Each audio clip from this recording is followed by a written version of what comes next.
Universe நேயர்களுக்கு எனது அன்பான வணக்கத்தை தெரிவித்துக் கொள்கிறேன் தோழர்களே. இன்று காலையிலிருந்து மறுமலர்ச்சி திமுகவையும் அதன் பொதுச் செயலாளர் வைகோ அவர்களையும் மறுமலர்ச்சி திமுகவின் முதன்மைச் செயலாளர் துரை வைகோ அவர்கள் மீதும் அந்த கட்சியின் துணை பொதுச் செயலாளராக இருக்கக்கூடிய மல்லை சத்யா என்கின்ற நபர் ஒரு பிரச்சனை தொடர்ந்து நடந்துகிட்டு இருக்கு. இந்த பிரச்சனை இன்றைக்கு தமிழ்நாட்டில் தமிழர்கள் அளவில் ஒரு பெரிய பிரச்சனையாக ஆக்கப்படுகிறது. யார்? ஒரு கட்சியோட துணை பொதுச் செயலாளராக இருக்கக்கூடியவர். ஒரு கட்சியின் பொதுச் செயலாளருக்கும் அவருக்குமான பிரச்சனை அல்ல.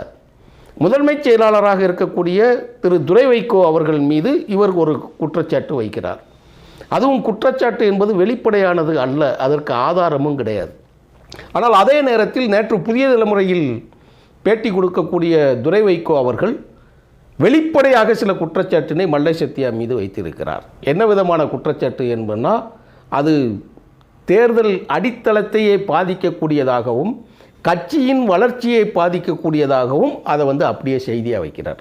அந்நேரம் போல் நெறியாளர்கிட்ட கேட்குறாங்க, நீங்கள் என் மீது குற்றம் சாட்டுவதற்காகவே கேள்வியை கேட்பது போல் இருக்கிறது, அதனால் நீங்கள் கேட்குறத கேளுங்கன்னு சொல்லி அவங்க சொல்லிடுறாங்க. அப்போ சொல்கிறாரு நெறியாளர் கார்த்திகேயன் சொல்கிறாரு, இல்லைங்க அப்படி இல்லை, நீங்கள் உங்களுடைய இருந்து நான் கேள்வி பதில் வாங்கிட்டு இந்த கேள்வியை நான் அப்படியே மல்லை சத்யாட்ட வைப்பேன், அப்போ தான் நாங்கள் அவர்கிட்ட கேட்க முடியும், நீங்கள் அதனால் தவறாக எடுத்துக்கிட வேண்டாம் அப்படின்னு சொல்லிட்டு நெறியாளர் அது தன்மையாக பேசிடுறாரு. அதை அழகாக அவரும் அணுகுமுறை பண்ணிடுறாங்க. இந்த கேள்வி இன்று போய் துணை பொதுச் செயலாளராக இருக்கக்கூடிய மல்லை சத்யாட்ட போய் வைக்கிறாங்க. ஏன்னா அவர் அதுக்கு முதல் நாள் தன்னுடைய பதவியை எழுதுவதை தடுத்து விட்டார். இன்றைக்கி இது என்னென்னா, முழுக்க இன்டர்நேஷ்னல் லெவலில் மெயின் ஸ்ட்ரீம் மீடியாக்கள் அனைத்தும் பீக் டைம், அதாவது ப்ரைம் டைம்னு சொல்லுவாங்க, அந்த ப்ரைம் டயத்தில் முழுக்க செய்திகளாகவும் இன்னும் இணையங்கள் முழுவதுமாக யூடியூப் முழுவதுமாக மல்லை சத்யான்னு. நான் கேட்குற கேள்வி ஒன்று தான். இன்றைக்கு திராவிட முன்னேற்றக் கழகத்தின் மாவட்ட செயலாளராக இருக்கக்கூடிய தஞ்சாவூரைச் சேர்ந்த கல்யாண சுந்தரம் என்பவர் மாவட்ட செயலாளர் பதவியிலிருந்து பிடுங்கப்பட்டிருக்கிறது. எத்தனை செய்திகள் வெளியே வந்தது. ஒரு ஆளுங்கட்சியாக இருக்கக்கூடிய திராவிட முன்னேற்றக் கழகத்தின் மாவட்ட செயலாளர், அதுவும் எது? கலைஞரின் சொந்த மாவட்டமான தஞ்சாவூரை சேர்ந்தவர். அதன் பக்கத்தில் இருக்கக்கூடிய கும்பகோணத்தில் இருக்கக்கூடிய எம்எல்ஏவே அந்த பகுதிக்கு மாவட்ட செயலாளர் ஆக்கியிருக்கிறாங்க. இதை பற்றி எத்தனை மீடியாக்கள் பேசியிருக்குது? ஆளுங்கட்சியில் இருக்கக்கூடிய அந்த மீடியாக்கள் இதுக்குண்டான காரணங்கள் என்னவென்று பேசியிருக்கிறது. இயற்கை வளங்களை சூறையாடிய ஒரு மாவட்ட செயலாளர் என்கின்ற செய்திகளை எப்படி சொல்கிறது? பத்திரிகைகள் சொல்லுது. மணல் சம்பந்தமான செய்திகள், பணம் சம்பந்தமான செய்திகளை பற்றி பேசி வெளிப்படையாகவே திராவிட முன்னேற்றக் கழகம் பதவியை பறித்திருக்கிறது. அதை பற்றியெல்லாம் எதுவுமே பேசலை.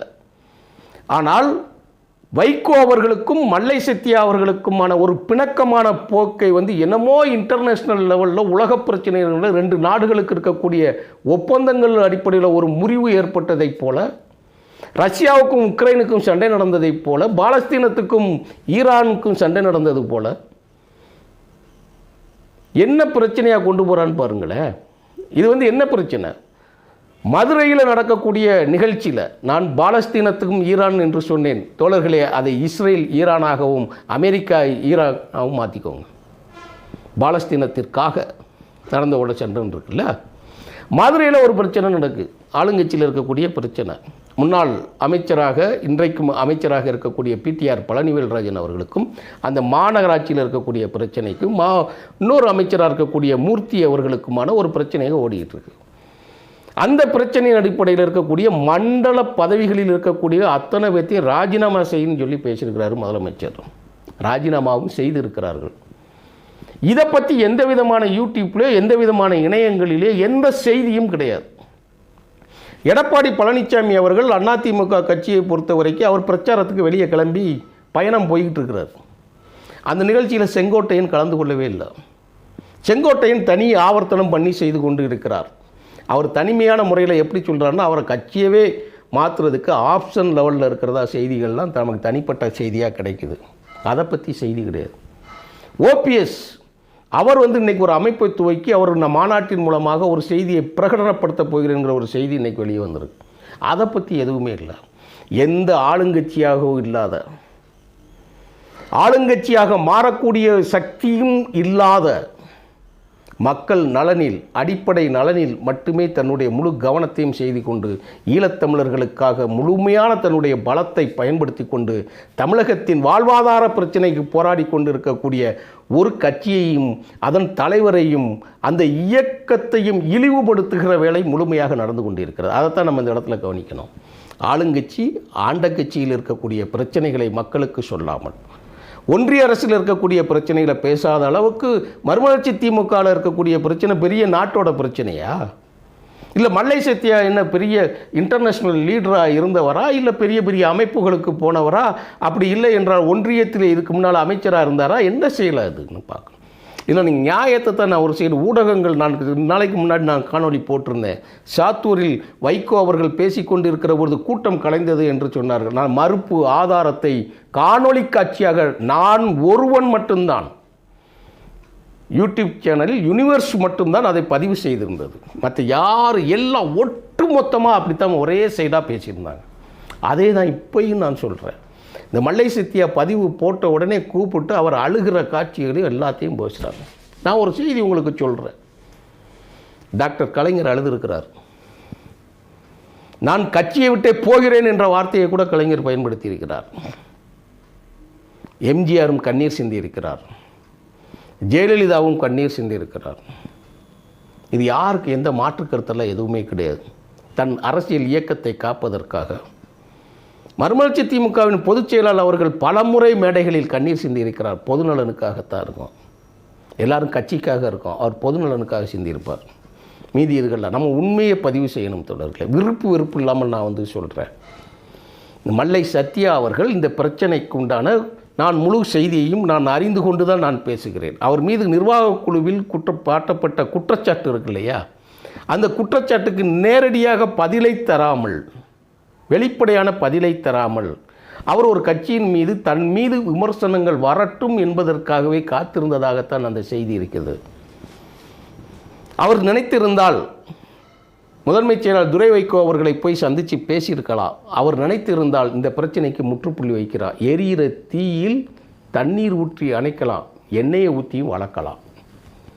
இதில் எண்ணெயை ஊற்றி வளர்ப்பதைப் போல் தனக்கு ஆதரவு சக்திகளை பேசவிட்டு வேடிக்கை பார்த்தவரை எப்படி நீங்கள் சொல்ல முடியும்? நீங்கள் நல்லா கவனிக்கணும் நான் சொல்கிற வார்த்தையை. எரியிற தீயில் தண்ணி ஊற்றுனா அணைஞ்சு போகும், எண்ணெய் ஊற்றுனா மேற்கொண்டு தானே எரியும். சரி, உங்களுக்கு ஆதரவாக எழுதுகிறவர்கள் மீது தானே நீங்கள் பிரச்சனைன்னு சொல்லணும்னா நீங்கள் அதை என்ன செஞ்சுருக்கணும்? நிர்வாகக்குழு கூட்டத்திற்கு மறுமலர்ச்சி திமுக சார்பில் தாயகத்தில் நடந்த கூட்டத்திற்கு வந்து வைகோ அவர்கள் மீது களங்கப்படுத்திய ஒரு நபரை நீங்கள் உங்கள் வண்டியில் நேரடியாக கூட்டிகிட்டு வர்றதா ஆதாரப்பூர்வமாக செய்தி வெளியிட்டிருக்கிறாங்க. நீங்கள் மன்னிப்பு கேட்ட பிறகு ரைட்டா? பல்லடத்தில் இருக்கக்கூடிய முத்துரத்னம் அவர்கள் அறிவாலயத்துக்கு போகிற பொழுது முதல் நாள் வரை நீங்கள் உங்கள் மொபைலிருந்து பேசின அந்த ஆதாரத்தையும் வெளியில் கொடுத்துருக்குறாங்க. அதுக்கு நீங்கள் மறுப்பு சொல்லியிருக்கீங்களா? உங்கள் உண்மையிலே அந்த கட்சியில் நீடிக்க வேண்டும் என்று நீங்கள் நினைத்திருந்தால் என்ன செய்திருப்பீங்க? உங்களுடைய வாகனம் இப்படி டெய்லி இருக்கக்கூடிய புதிய தலைமுறை, தந்தி டிவி, நியூஸ்7, நியூட் 18 இப்படிங்கிற மெயின் ஸ்ட்ரீம் ஊடகங்களில் இருக்கக்கூடிய யூடியூப் சேனல்களுக்கெல்லாம் எல்லா வண்டியும் போதில்லை. உங்கள் வண்டி மல்லை சத்யா அவர்களே, உங்களுக்கு நான் ஒரு கேள்வி, உங்கள் வண்டி எல்லா இடத்துக்கும் போதில்லை. இதே வண்டி அப்படியே போய் தாயகத்தின் வாசலில் இருந்து அங்கே இருக்கக்கூடிய பொதுச் செயலாளர் வைகோ அவர்களுடைய அறையை கதவை திட்டி இருந்த 2 கைகளும் உங்களுக்கு விரிஞ்சு உங்கள் பிரச்சனை முடிஞ்சிருக்கும்ல. சரி, இதே சென்னையில் தானே இருக்கிறீங்க. ஒரு துணை பொதுச் செயலாளர் நெல்லையில் இருக்கிறார், ஒரு துணை பொதுச் செயலாளர் திருச்சியில் இருக்கிறார், ஒரு துணை பொதுச் செயலாளர் ஆடுதுறையில் இருக்கிறார், ஒரு துணை பொதுச் செயலாளர் விழுப்புரத்தில் இருக்கிறார். நீங்கள் சென்னையில் தானே இருக்கிறீங்க. அப்போது உங்களுடைய வாகனம் நேரடியாக அண்ணா நகர் சென்று பொதுச் செயலாளர் வைகோ அவர்களுடைய இல்லத்திற்கு நீங்கள் சென்றால் உங்களை வாரி அணைத்து கட்டி அணைத்து அவர் முத்தம் போட்டுருப்பார். நீங்கள் ஏன் பிரச்சனையை வளர விட்டதுக்கு என்ன காரணம்ங்கிறது தான் இந்த இடத்துல நீங்கள் யோசிக்கணும். நீங்களே அமைதியாக இருந்துக்கிடுவீங்க, ஆனால் கட்சி தலைவர்கள் உங்கள் வீடுகள் தேடி வரவேன்னு சொல்லியிருக்காரு. புதிய தலைமுறையில் என்ன சொல்லியிருக்கிறாருங்க, துரை வைகோ அவர்கள் வந்து ஒரு வார்த்தையை சொல்லியிருக்கிறார். நானே சத்யா அவர்களை தொடர்பு கொண்டு நான் வீட்டுக்கு வர வைத்து, வெளியிடங்களில் வச்சு பேசினா கூட நல்லா இருக்குன்னு வீட்டுக்கு வர வைத்து 2 பேரும் கைகுலுக்கி எல்லா பிரச்சனையும் பேசி முடித்தோம். நான் உங்களுக்கு முழு ஆதரவாக இருக்க போகிறேன்னு சொல்லணும். ஆனால் அதுக்கு பிறகு நீங்கள் போய் இந்த பிரச்சனைகளை உங்களை பற்றின செய்திகளை வளர விடுவதற்கும் மூத விடுவதற்கும் பேசுகிறவங்களை கூப்பிட்டு கண்டிப்பதற்கும் என் மீது இல்லாததும் பொல்லாததுமாக பேசினால் நான் வழக்கு தொடர்வேன்னு சொல்லியிருந்தால் என்ன நடக்கும்? ஒரு 2 நாட்களுக்கு முன்னால் KS ராதாகிருஷ்ணன் அவர்கள் மீது தாமஸ் அருள் செல்லியன் என்கின்ற பத்திரிகையாளர் ஒரு செய்தி எழுதியிருக்கிறார். இதே கட்சி விஷயமாக ஒரு செய்தி எழுதியிருக்கிறார். ஆனால் KS ராதாகிருஷ்ணன் அவர்கள் நேற்று இரவு என்று நினைக்கிறேன், அல்ல இன்னைக்கு காலையில் இருக்குன்னு நினைக்கிறேன், ஒரு செய்தி அவர் வெளியிட்டிருக்கிறார். என்ன செய்தி சொல்லியிருக்காரு தெரியுமா? தாமஸ் அருள் செல்லியன் என்கின்ற பத்திரிகையாளர் என்னை பற்றி அவர்கள் தொடர்ச்சியாக எழுதுவதாக இருந்தால் நான் அவர் மீது வழக்கு போடுவேன்னு சொல்லியிருக்கிறார். மல்லை சத்யா அவர்களே, இதே மாதிரி நீங்களும் கேட்டிருக்கலாம்ல. உங்கள் பிரச்சனையை பற்றி தான் அவங்க 2 பேரும் பேசிக்கிட்டு இருக்கிறாங்க. ஒரு மிகப்பெரிய தலைவர்கள் ஒரு ஆலமரம் விழுதுகளை நம்பியோ மற்றபடி ஆள்கள் இருக்கக்கூடிய அதன் மேல் உட்கார்ந்துருக்கக்கூடிய காக்கை குருவிகள் வச்சியெல்லாம் வாழ்கிறது இல்லை. அதனுடைய வேர்களை வச்சு தான் வாழும். அதனுடைய வேர்கள்ங்கிறது கட்சி தொண்டர்கள். நீங்கள் வேர்களாக இருக்காமல் விழுதுகளாகவும் அதன் மேல் இருக்கக்கூடிய காக்கை பறவையும் இந்த மரமே என்னால் தான் விளையுது அப்படிங்கிற மாதிரி சொல்கிறவங்கள எந்த அரசியல் கட்சியிலும் நீடிக்க முடியாது. திமுகவில் என்ன நடந்திருக்கிறது? நம்ம இருக்கக்கூடிய மாநில கட்சியில் ஒரு கட்சி பிரச்சனைங்கும் போது நம்ம சுற்றி அடுத்த பிரச்சனைகளை பேசுகிறோம். திமுகவில் என்ன நடந்திருக்குது? அண்ணா திமுகவில் என்ன நடந்து கொண்டு இருக்கிறது? பாட்டாளி மக்கள் கட்சியில் என்ன நடந்துகிட்டு இருக்குது? இப்படி எல்லா கட்சிக்கும் நீங்கள் எடுத்துகிட்டு போங்க. காங்கிரஸ்லேருந்து நீங்கள் கொண்டு வாங்க. ஏன் அப்போ பிஜேபி மற்ற கட்சிகளுக்கெல்லாம் வாரிசு இல்லையான்னு சொல்லி நீங்கள் கேட்கலாம் வைக்கலாம். அப்படியெல்லாம் ஒன்றும் கிடையாது. ஒரு சமூகத்தை சேர்ந்தவர் தான் தலைமைக்கு வர முடியும். இங்கே யாரும் தப்பிக்க முடியாது. முழு அரசியலையும் தெரிந்தவன் என்கின்ற முறையில் சொல்கிறேன். இந்தியாவில் சமூக அரசியல் தவிர்க்க முடியாதது. அப்படி எல்லா கட்சிகளும், சில கட்சிகளை நான் பேர் சொல்வதற்கு விரும்பவில்லை, ஏன்னா மனது சங்கடப்படும், அதனால் சொல்ல விரும்பவில்லை. நீங்கள் எப்படி பேசுகிறீங்க? நீங்கள் உங்கள் இந்த இயக்கத்தில் நீடிக்க வேண்டும் என்று முடிவெடுத்து நீங்கள் இந்த பிரச்சனையை நீங்கள் முடிவு செய்ய வேண்டும் என்று நினைத்திருந்தால் உங்கள் வண்டி அண்ணா நகருக்கோ எழும்பூருக்கோ சென்று முடிச்சுருக்கணும். அதுதான் நான் சொல்கிறேன். அல்ல, நான் தான் காப்பாற்றினேன் என்று சொல்லுகிறீர்கள். யாரை காப்பாற்றினேன்? உயிரை காப்பாற்றினேன். வைகோ அவர்களுக்காக உலக அரசியலிலேயே தன் உயிரை கொடுத்த வரலாறு ஒரு ஆள் 2 பேர் இல்லை, 10க்கும் மேற்பட்டவர்கள் இருக்காங்க. உலக அரசியலே யாராலையும் பார்க்க முடியாது. நீங்கள் அவர் ஜெயிலுக்கு போனாலே தீயை வச்சு இறந்துருவோம். அவர் கண்ணீர் விட்டாலே தீயை வச்சு இறந்த வரலாறு. அவரை தூக்கி கட்சிக்கு வெளியே தள்ளியதற்காகவே திசைக்கு ஒருவராக தீக்குளித்த வரலாறு வைகோ அவர்களுக்கு மட்டும்தான். அது உங்களுக்கும் நன்றாக தெரியும். நீங்களும் எல்லாவோ சொல்கிறீங்க. இலங்கையில் நீங்கள் சொல்கிறீங்க இல்லையா, மேதகவோடு மாத்தையாவை நான் ஒப்பிட்டு என்னை பேசிவிட்டார் என்று கண்ணீர் சிந்தி அழுகிறீர்கள் இல்லையா? அதே மேதகு அவர்கள் இருக்கக்கூடிய இடத்திற்கு வைகோ அவர்கள் சென்றிருக்கிற பொழுது அவர் உயிரை காப்பாற்றுவதற்காக நானே எத்தனை முறை வேண்டுமானாலும் சாவேன்னு சொன்னது யார் தெரியுமா? இந்த இனத்தின் பெரும் தலைவன், தமிழ் மொழி உள்ளவரை பேசப்படக்கூடிய அந்த தலைவன் கைப்பட எழுதி கொடுத்த கட்டுரைகள் வெளியாகி இருக்கிறது. நீங்கள் நல்லா அதை நினச்சிக்கணும்.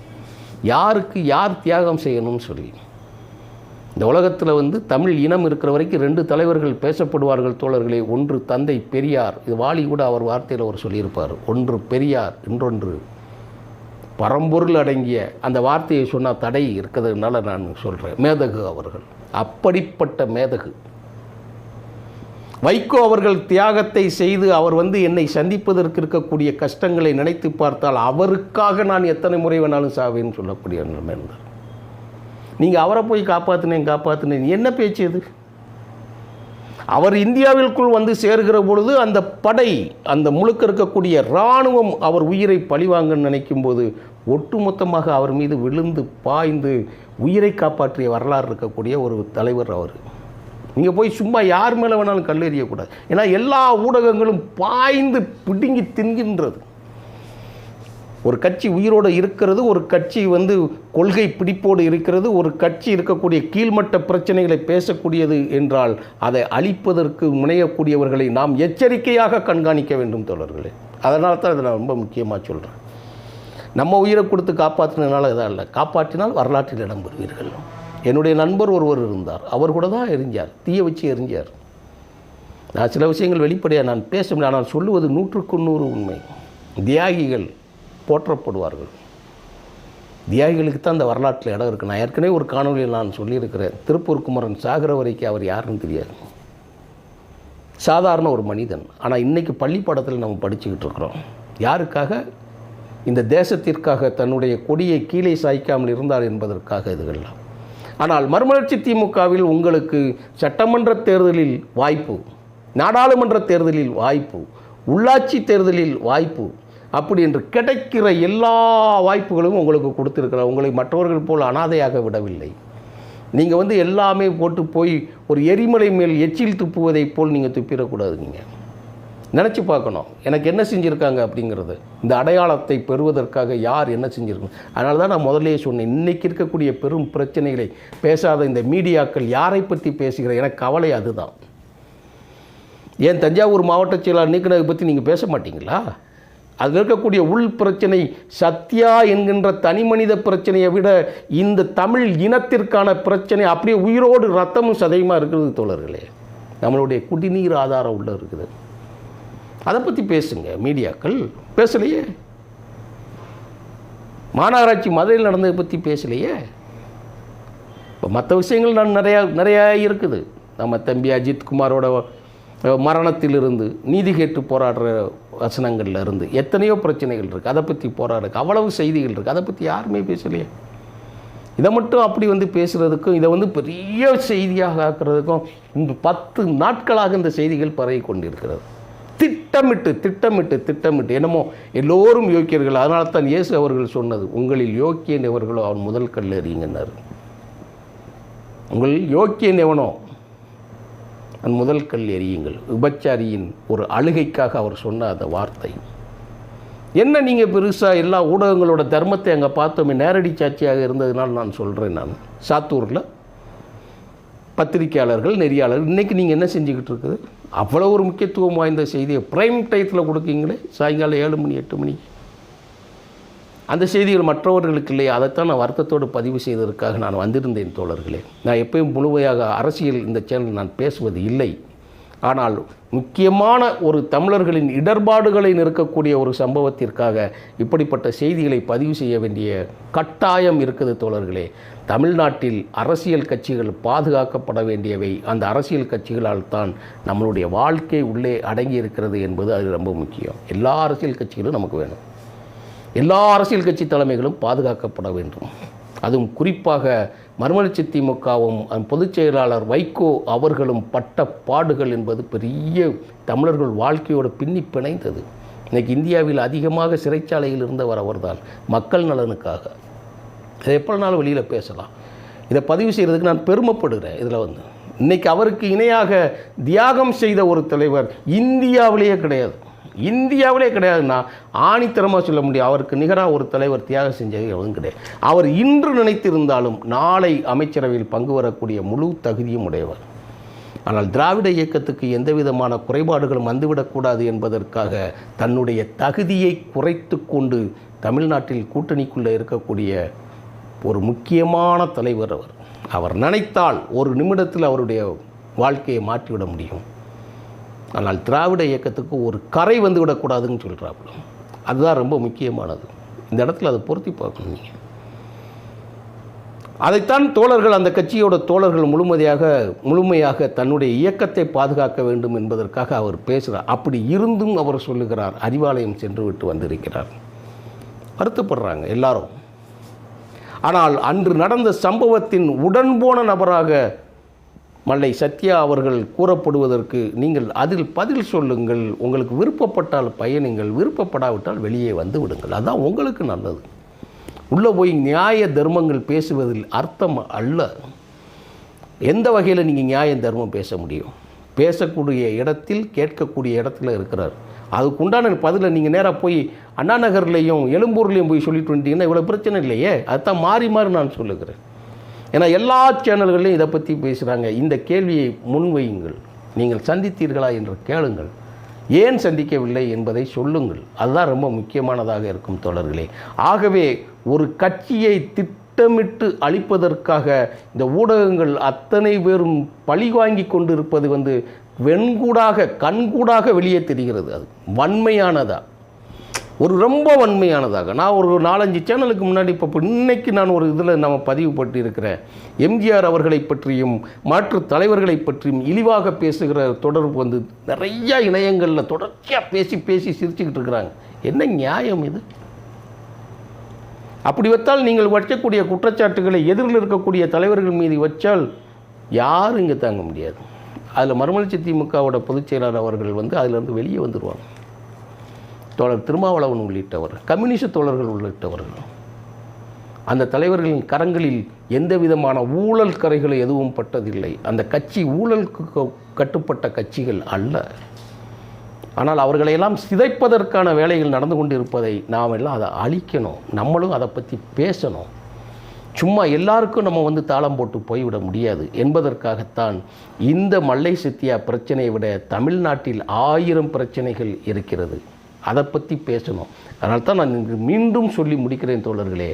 இன்றைக்கு திமுகவில் மிக இதயமாக இருக்கக்கூடிய கலைஞரின் சொந்த மாவட்டமாக இன்றைக்கி திருவாரூராக இருக்கலாம், அன்னைக்கு சொந்த மாவட்டமாக இருக்கக்கூடிய ஒரு முக்கியமான மாவட்டத்தோட செயலாளரை எடுத்ததை பேசாமல், மதுரை சம்பவத்தை பற்றி பேசாமல், அதிமுகவில் நடக்கிற மிக முக்கியமான அரசியல், ஒரு ஓபிஎஸ் வெளிப்பாடு கொடுக்கக்கூடிய ஒரு கட்சியின் அமைப்பு சம்பந்தமான செய்திகளை பேசாமல் மறுமலர்ச்சி திமுகவின் முக்கியத்துவம் கொடுப்பது அந்த கட்சியின் பெயரையும் அந்த கட்சியினையும் இழிவுபடுத்துவதற்கான நோக்கம்தானே தவிர மக்களுக்காக உழைத்த அந்த மாபெரும் ஒரு தலைவரை இழிவுபடுத்துவதை தொடர்ச்சியாக நீங்கள் செய்கின்ற காரணத்தை தான் அதை மறுப்பதற்காகவே நான் இந்த மதியழகன் பேசுகிறேன். தோழர்களே, நான் சொல்லுவதில் உண்மை இருக்கிறது, நான் பேசுவது சத்தியம். ஆகவே சத்யா பிரச்சனையை விட 1000 பிரச்சனை இருக்கிறது. சத்யா எங்கே போவார், அவர் எங்கே இருப்பார், அதை பற்றி நமக்கு அது கவலை இல்லை. ஆனால் இன்றைக்கி பேசக்கூடிய பிரச்சனை இதை விட 1000 பிரச்சனைகள் இருக்கிறது. ஊடகங்கள் இந்த மறுமலர்ச்சி திமுக மீது கல்லெறிவதை பார்க்கிற பொழுது எந்த பக்கம் திரும்பினாலும் அவருடைய நல்ல செய்திகளை பதிவு செய்யாமல் கெட்ட செய்திகளை மட்டும் பதிவாக வருவதை கண்டிப்பதற்காகவே என்னுடைய மறுப்பை வெளியிடுகிறேன் தோழர்களே. நன்றி, வணக்கம்.